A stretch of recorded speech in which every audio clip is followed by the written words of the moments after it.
Hello everyone. একটা supreme কোর্টের নির্দেশ এবং তার ফলে বিভিন্ন প্রশ্ন এবং বিভিন্ন কনফিউশন তৈরি হয়েছে। আজকের এই সেশনে আমি তোমাদের সেই কনফিউশন এবং সেই প্রশ্নগুলির আলোচনা করব এবং সেই প্রশ্নগুলির উত্তর দেওয়ার চেষ্টা করব।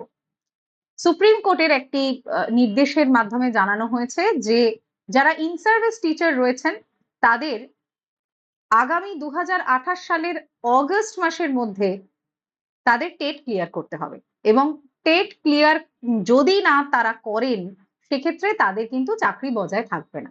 সুপ্রিম কোর্টের এই নির্দেশের মাধ্যমে একটা মানে সারা দেশেই বলতে গেলে একটা ভীষণ সমস্যা বা যারা ইন সার্ভিস টিচার রয়েছেন তাদের একটা দুশ্চিন্তা তৈরি হয়েছে যে তাদের চাকরি বিপন্ন হয়ে পড়েছে। অবশ্যই এটা ভাবনার বিষয় এবং যারা অলরেডি টেট পাস নেই বা যাদের 5 বছরের বেশি চাকরি রয়েছে এখনো, যারা 5 বছরের বা 5 বছরের কম চাকরি রয়েছে তাদের চিন্তার কোনো কারণ নেই, কারণ তাদেরকে এই টেট পাস করতে হবে না। কিন্তু যাদের 5 বছরের বেশি চাকরি রয়েছে তাদের কিন্তু চিন্তার ব্যাপার। অবশ্যই যাদের টেট পাস নেই তাদের জন্য আহ এটা অবশ্যই ব্যাপার।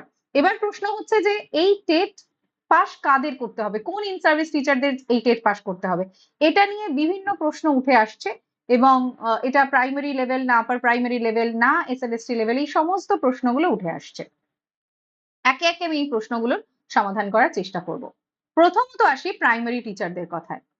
প্রাইমারি টিচাররা যারা ইন সার্ভিস টিচার রয়েছেন এবং যাদের 5 বছরের বেশি যাদের চাকরি রয়েছে এখনো, তাদের কিন্তু সুপ্রিম কোর্টের নির্দেশ যদি আমরা ভালো করে পড়ি তাদের কিন্তু এই টেট অবশ্যই পাশ করতে হবে আগামী 2028 সালের অগস্ট মাসের মধ্যে। অবশ্যই পাশ করতে হবে। দ্বিতীয়ত আসছে আপার প্রাইমারি টেট এই বিষয়, অর্থাৎ আপার প্রাইমারি সেকশনে অর্থাৎ 5 to 8 যারা চাকরি করছেন তারাও কিন্তু এর আওতায় পড়ছেন। এখন প্রশ্ন হচ্ছে এসএলএসটি যারা রয়েছেন তারাও কি এর আওতায় পড়ছেন? এক্ষেত্রে একটা জিনিস আমরা যদি একটু ভেবে দেখি, 2011 সালে কিন্তু 90 নম্বরের একটা টেট পরীক্ষা হয়েছিল এবং সেটা এসএলএসটি টিচাররাও দিয়েছিলেন। সেক্ষেত্রে তাদের কিন্তু এই অনেকের 90 নম্বরের পরীক্ষা তাদের দেওয়া আছে এবং তারা এই 90 নম্বরের পরীক্ষায় পাশ করেছিলেন, ইনক্লুডিং এসএলএসটি। এবারেও যে নির্দেশ দেওয়া হয়েছে সেখানে এসএলএসটি ইনক্লুডেড কিনা এটা তখনই বোঝা যাবে যখন টেটের নোটিফিকেশনটা আসবে। তবে এটুকু বলা যায় যে প্রাইমারি তো অবশ্যই ইনক্লুডেড, আপার প্রাইমারিও ইনক্লুডেড। এসএলএসটি এর ক্ষেত্রে ইনক্লুড হবে কিনা সেটা কিন্তু পরে বোঝা যাবে। 2011 সালে কিন্তু সম্ভবত 10 সালে নোটিফিকেশনটা এসেছিল, 11 সালে পরীক্ষাটা হয়েছিল টেট পরীক্ষা, সেখানে কিন্তু এসএলএসটি ইনক্লুডেড ছিল। প্রাইমারি এবং আপার প্রাইমারি এরা অবশ্যই ইনক্লুডেড থাকেন এবং ফ্রেশারদের প্রসঙ্গে আমি পরে আসছি। এখন আমরা আলোচনা করছি ইন সার্ভিসদের বিষয়, ঠিক আছে? এবার প্রসঙ্গ হচ্ছে সিটেট কি এক্ষেত্রে আমাদের রাজ্যে প্রযোজ্য হবে? যারা সিটেট পাস করেছেন তাদেরটাও কি টেট বলে মান্যতা দেওয়া হবে? আমরা যদি রিসেন্ট যেটা এখন ফর্ম ফিল আপ চলছে সিটেট এর যে নোটিফিকেশন সেটা যদি খুব ভালো করে পড়ি সেখানে একটা পয়েন্টে স্পষ্টত বলা আছে যে সিটেট কোন কোন ক্ষেত্রে অ্যাপ্লিকেবল, কেভিএস, এনভিএস, সিবিএসসি যে সমস্ত স্কুলগুলো রয়েছে ডিরেক্ট সিবিএসসি বা সিবিএসসি এডেড স্কুল রয়েছে, কিংবা যে সমস্ত প্রাইভেট স্কুল সিবিএসসি ফলো করে তাদের ক্ষেত্রে সিটেট অবশ্যই মান্যতাপ্রাপ্ত। কিন্তু কোনো রাজ্য সরকার যদি নিজে টেট পরিচালনা না করেন সেক্ষেত্রে তারা সিটেটের সাহায্য নিতে পারেন। বাট কোনো রাজ্য সরকার যদি সিটেট তার নিজস্ব টেট পরিচালনা করেন সেক্ষেত্রে কিন্তু তারা সিটেট নাও নিতে পারেন।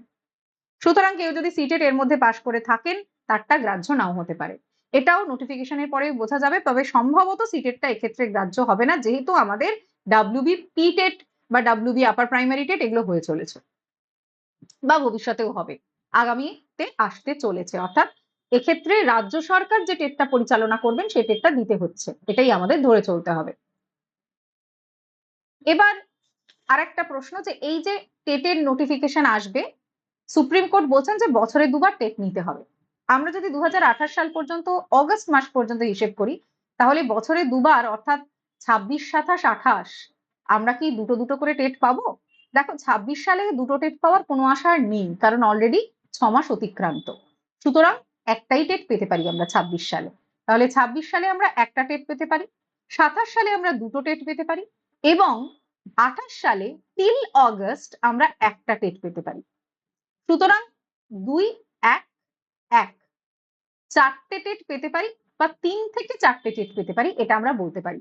ইন সার্ভিস টিচার যারা রয়েছেন তারা এই মুহূর্তে 3 থেকে 4 বার সুযোগ পেতে পারেন।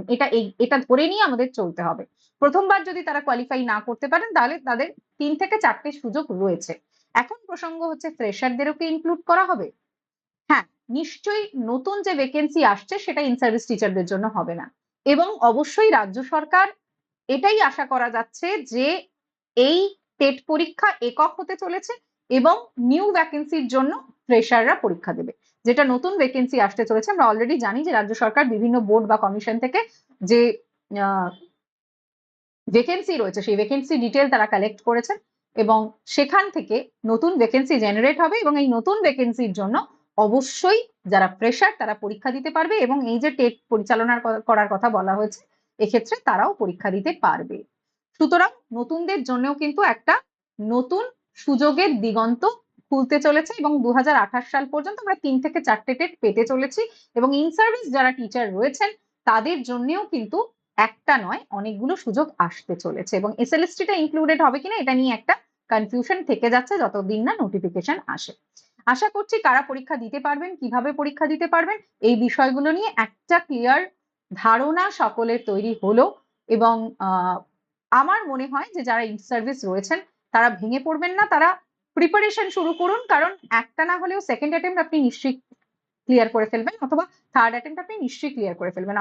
অর্থাৎ খুব বেশি সময় হয়তো নেই, আবার খুব কম সময়ও নেই, কিন্তু একটা প্রস্তুতি দরকার এবং প্রস্তুতির জন্য অলরেডি আমাদের রেকর্ডেড ব্যাচ রয়েছে প্রাইমারি আপার প্রাইমারি, এছাড়াও খুব তাড়াতাড়ি লাইভ ব্যাচ শুরু হয়ে যাচ্ছে এবং আমাদের যে প্রোডাক্টটি রয়েছে সুপার পাস লাইভ, এই সুপার পাস লাইফের আন্ডারে আপার প্রাইমারি এবং প্রাইমারি টেটের লাইভ ক্লাস খুব তাড়াতাড়ি শুরু হয়ে যাবে এবং রেকর্ডেড কোর্সেস অলরেডি রয়েছে, অলরেডি লঞ্চ হয়ে রয়েছে, সেগুলো আপনারা অবশ্যই ফলো করতে পারেন এবং ফ্রেশাররাও ফলো করতে পারে, কারণ তোমাদের জন্যও কিন্তু অনেকগুলো টেটের একটা জায়গা তৈরি হয়েছে। বছরে 2বার টেটের কথা সুপ্রিম কোর্টের নির্দেশ এবং আশা করা যাচ্ছে যে এই রাজ্য সরকার সুপ্রিম কোর্টের এই নির্দেশ একেবারেই কার্যকর করবেন। সুতরাং টেটের পড়াশোনা এখন থেকে শুরু করতে হবে। অলরেডি আমার ওয়াইটি ক্লাসেস আমি শুরু করে দিয়েছি। টেক্সটবুক সুপার কোচিং এর WBPSC চ্যানেলে যদি কারো সাবস্ক্রাইব না করা থাকে অবশ্যই সাবস্ক্রাইব করে নেবেন এবং এই টেটের প্রিপারেশন যতটা তাড়াতাড়ি শুরু করা যায় ততটাই তাড়াতাড়ি নিজের সাফল্য সুনিশ্চিত করা যাবে এবং ইন সার্ভিস টিচারদের জন্য তো এটা অবশ্যই বলা যায় বাঁচা মরার সমস্যা। তাই প্রিপারেশনের এতটুকু সময় কিন্তু আমরা অপচয় করব না। Thank you everyone. এরকম অনেক আপডেট পেতে অবশ্যই চোখ রাখতে হবে টেক্সটবুক সুপার কোচিং এর WBPSC এবং টেক্সটবুক সুপার কোচিং এর বেঙ্গল চ্যানেলে। আর পেড ব্যাচের জন্য অবশ্যই অ্যাপটা ডাউনলোড করে নিতে হবে এবং সেখান থেকে সুপার পাস লাইভ থেকে আমরা পেড ব্যাচগুলো অ্যাক্সেস করে নিতে পারবো। Thank you everyone.